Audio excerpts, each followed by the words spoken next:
एक बार की बात है, एक व्यापारी था जिसके 4 जवान बेटे थे। उन चारों के विचार कभी आपस में नहीं मिलते थे। हर दिन किसी न किसी मुद्दे पर उन चारों में बहस हो जाती और कभी कभी झगड़ा भी। अपने चारों बेटों को आपस में ही लड़ता देख व्यापारी को खूब दुख होता।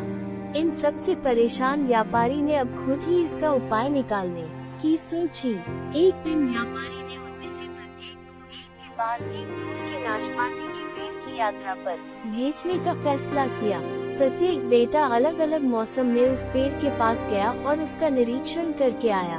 पहला बेटा वसंत ऋतु में, दूसरा ग्रीष्म में और इसी तरह तीसरा वर्षा और आखिरी शरद ऋतु में इस पेड़ के पास गए। वर्ष के अंत में पिता अपने बच्चों को एक साथ लाया और उनसे पूछा कि उन्होंने क्या देखा है। वो एक एक करके सबके सामने बताएं। जिस बेटे ने सर्दियों में यात्रा की थी उसने भूमि के सामने कठोर और बदसूरत खड़े मुड़ और बंजर पेड़ के बारे में बताया। पुत्र जो वसंत में गया था वो उससे असहमत हुआ। उसने कहा कि पेड़ मोहरों से भरा हुआ था और उसकी शाखाओं नई कालियां खिलने को थी। तीसरा बेटा जो गर्मियों में यात्रा कर चुका था वो उन दोनों से असहमत हुआ।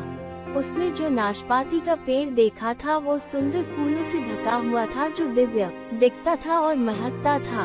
अंत में अंतिम पुत्र जिसने पतझड़ में यात्रा की थी फिर से उन तीनों से पूरी तरह से असहमत हो गया। उसने मीठी और स्वादिष्ट नाशपाती से लदे एक पेड़ का वर्णन किया जो पहले खाए गए किसी भी स्वाद से बेहतर था। पिता ने ध्यान से सुना। उसने अपने चारों पुत्रों की सब बातें सुनी।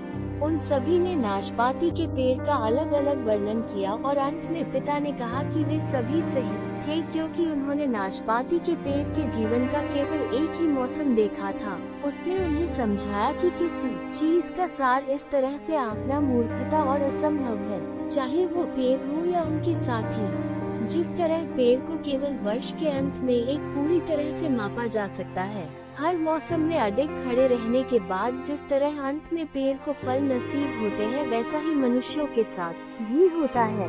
बेटों ने सुना और समझा।